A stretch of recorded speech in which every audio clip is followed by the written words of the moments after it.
നമ്മുടെ ഷോപ്പിന്റെ തൊട്ട് താഴെയായിട്ട് ചെറിയൊരു തോടുണ്ട്. അവിടെ കഴിഞ്ഞ 3-4 ദിവസത്തിന് മുമ്പ് ഒരു കരച്ചിൽ കേട്ട് കെട്ടിയോൻ പോയി നോക്കിയപ്പോഴാണ് ഈ ആശാനെ കാണുന്നത്. സംഭവം അത്രയ്ക്ക് വലിയ കാര്യമൊന്നുമല്ല, ഒരു താറാവാണ്. ആരുടെയോ വീട്ടിൽ വളർത്തിയിരുന്നതാ.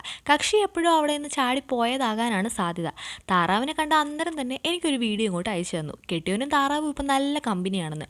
അങ്ങോട്ട് പോയാൽ അങ്ങോട്ടും ഇങ്ങോട്ട് പോയാൽ ഇങ്ങോട്ടും, അങ്ങനെ അവരിലാരാ ഫസ്റ്റ് അടിക്കുന്നതെന്നൊരു കോമ്പറ്റീഷൻ വരെ ഉണ്ടായെന്ന്. ഇങ്ങനെയൊക്കെ കേട്ടപ്പോൾ എനിക്കൊരാഗ്രഹം ആശാനെ ഒന്ന് പോയി കാണണമെന്ന്. വലിയ പുള്ളിയല്ലേ. ഒരു കവർ പാർലേജി ബിസ്ക്കറ്റും വാങ്ങി ആശാനെ കാണാൻ ഞാൻ അങ്ങോട്ട് പുറപ്പെട്ടു. അവിടെ എത്തിയപ്പോൾ പുള്ളി അവിടെ എങ്ങും കാണാനില്ലായിരുന്നു. പിന്നെ കുറേ ചൂളം അടിച്ച് വായോ വായോ എന്നൊക്കെ പറഞ്ഞപ്പോഴാണ് ആശാൻ ഒന്ന് അടുത്തേക്ക് പോലും വന്നത്.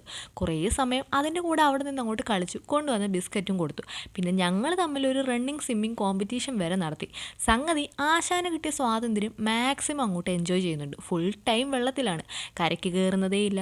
ഒറ്റയ്ക്ക് വെള്ളത്തിൽ കിടക്കുന്നതിൻ്റെ ഒരു വിഷമം ഉണ്ടാകാൻ നല്ല സാധ്യതയുണ്ട്. അതായിരിക്കും നമ്മുടെ കൂടെ കുറച്ച് സമയം കിട്ടുമ്പോൾ എൻജോയ് ചെയ്ത് നടക്കുന്നത്. നമ്മുടെ കൂടെ ഓടി നീന്തി നടക്കും.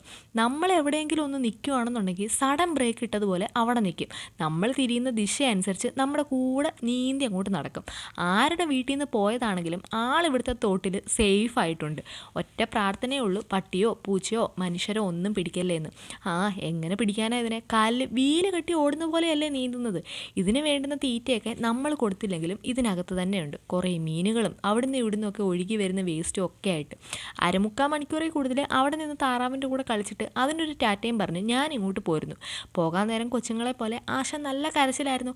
അത് കണ്ടപ്പോൾ എനിക്ക് നല്ല വിഷമമായിപ്പോയി. എന്ത് ചെയ്യാനാ, ഒരു വഴിയില്ലാതായി പോയിട്ടാ. അല്ലെങ്കിൽ ഞാൻ എൻ്റെ കൂടെ കൂട്ടിയേനെ ഇതിനെ.